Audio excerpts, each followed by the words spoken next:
ஒரு அழகான கிராமம். அந்த கிராமத்துல ஒரு பெரிய ஆலமரம் இருந்தது. அந்த ஆலமரத்துக்கு கீழ ஒரு சின்ன வண்டிக்கடை. அதுக்கு பின்னாடியே பாட்டியோட ஓட்டு வீடு. கால 5 மணி ஆனாலே அந்த இடம் முழுக்க உயிர் வந்த மாதிரி ஆகிடும். டக் டக் டக் மாவு கலக்கும் சத்தம்.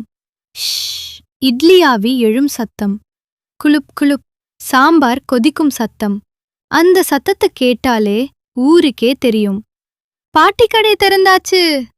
பாட்டி ஒரே ஆள், ஆனா ஓய்வே இல்லாம வேலை பார்த்துக்கிட்டே இருப்பாங்க.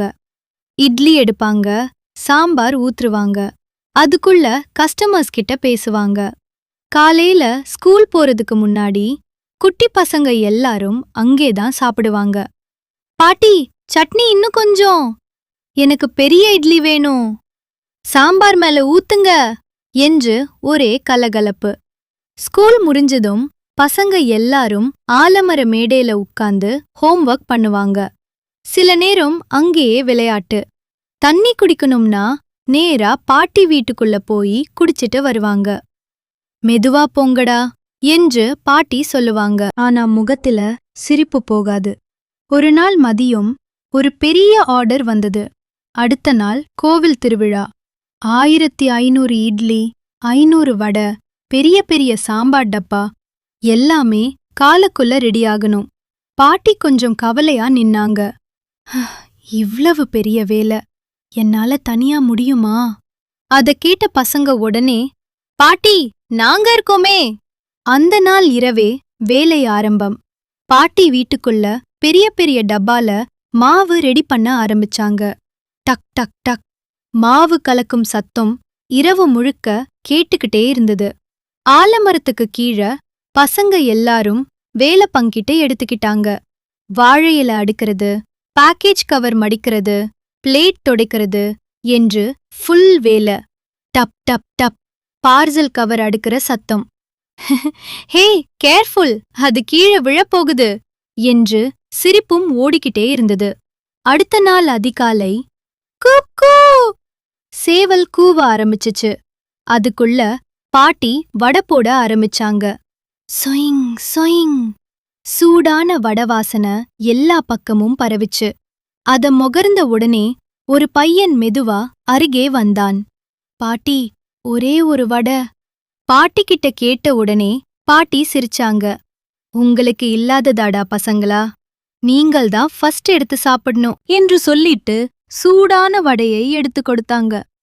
ஆ, சூடா இருக்கு என்று அவன் குதிச்சான். அங்க இருந்த பசங்க எல்லாரும் சிரிச்சாங்க.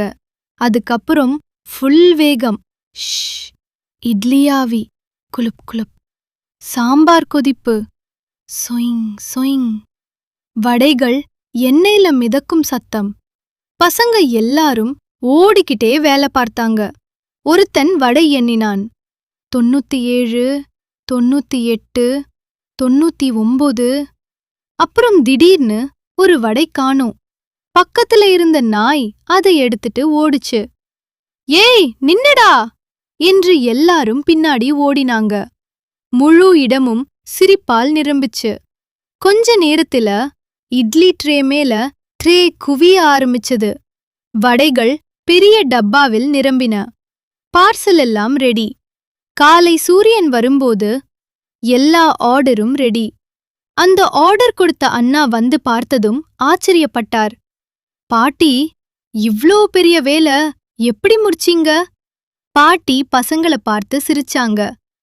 நான் மட்டும் இல்லப்பா, இந்த குட்டி கூட்டம்தான் முடிச்சது. பசங்க எல்லாரும் சந்தோஷத்துல சிரிச்சாங்க. அந்த நாள் ஆலமரத்துக்கு கீழே இருந்த அந்த சின்ன வண்டிக்கடை இன்னும் சந்தோஷமா இருந்தது. கதை சொல்லும் நியாயம். ஒற்றுமையா சேர்ந்தா பெரிய வேலை கூட சந்தோஷமா முடியும். குழந்தைகளுக்கான சூப்பர் ஃபன் ஜிகே கேள்விகள். 1. எந்த விலங்கின் கைரேகை மனிதர்களின் கைரேகையைப் போல இருக்கும்? பதில் கோஆலா. 2. 25% காற்று இருப்பதால் தண்ணீரில் மிதக்கும் பழம் எது? பதில் ஆப்பிள். 3. பல நாட்கள் தண்ணீர் குடிக்காமல் உயிருடன் இருக்கும் விலங்கு எது? பதில் ஒட்டகம். இது போல இன்னும் ஃபன் ஸ்டோரீஸ் மற்றும் சூப்பர் ஜிகே கொஸ்டின்ஸ் பார்க்க லைக், ஷேர், சப்ஸ்கிரைப்.